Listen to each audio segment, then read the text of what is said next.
The National Weather Service in League City has issued a severe thunderstorm warning for central Brazos County in southeastern Texas, northwestern Grimes County in southeastern Texas, until 3 p.m. Central Daylight Time.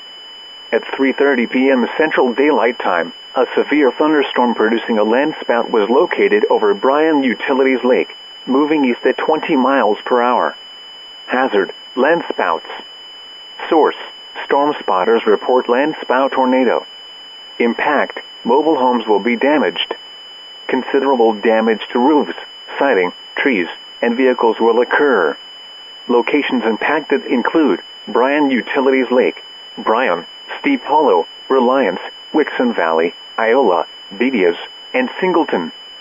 For your protection, move to an interior room on the lowest floor of a building. Continuous cloud-to-ground lightning is occurring with this storm.